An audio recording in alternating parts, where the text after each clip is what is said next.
This chimpanzee stumbles across a windfall of overripe plums.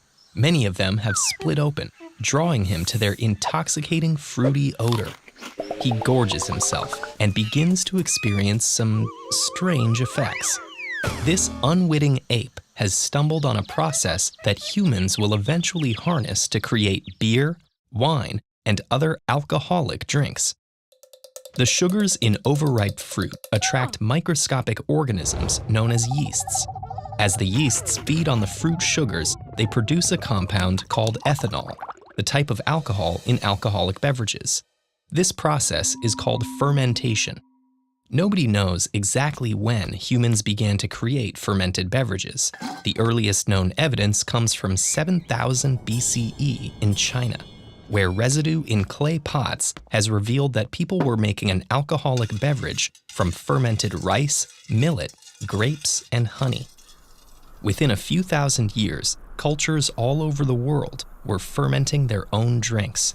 Ancient Mesopotamians and Egyptians made beer throughout the year from stored cereal grains.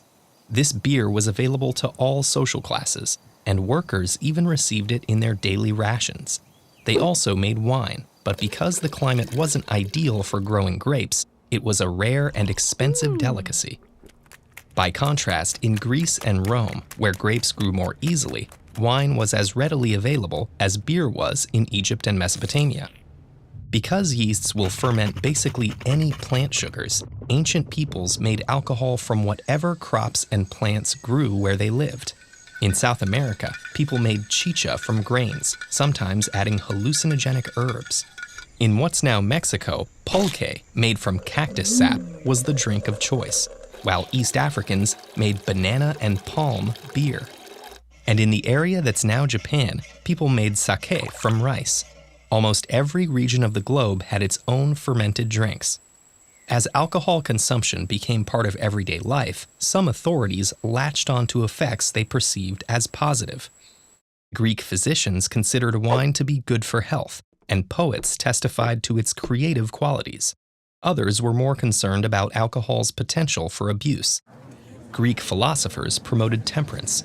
Early Jewish and Christian writers in Europe integrated wine into rituals, but considered excessive intoxication a sin. And in the Middle East, Africa, and Spain, an Islamic rule against praying while drunk gradually solidified into a general ban on alcohol. Ancient fermented beverages had relatively low alcohol content, at about 13% alcohol. The byproducts wild yeasts generate during fermentation become toxic and kill them. When the yeasts die, fermentation stops and the alcohol content levels off. So for thousands of years, alcohol content was limited. That changed with the invention of a process called distillation. 9th century Arabic writings describe boiling fermented liquids to vaporize the alcohol in them.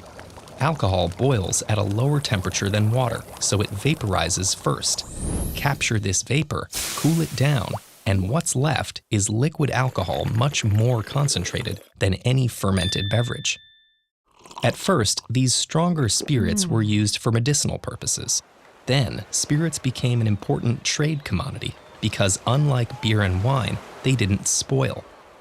Rum made from sugar harvested in European colonies in the Caribbean became a staple for sailors and was traded to North America. Europeans brought brandy and gin to Africa and traded it for enslaved people, land, and goods like palm oil and rubber. Spirits became a form of money in these regions.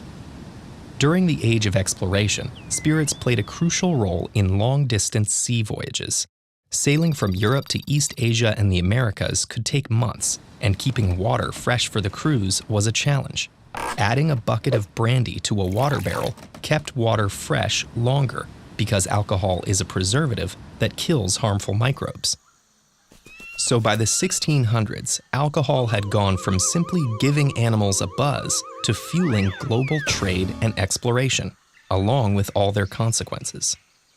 As time went on, its role in human society would only get more complicated. Tracing the history of our industry and agriculture gives us a fascinating look at what we value as a species and how we've ended up where we are today. Check out these 2 lessons for a super specific and eye-opening look at why we're like this.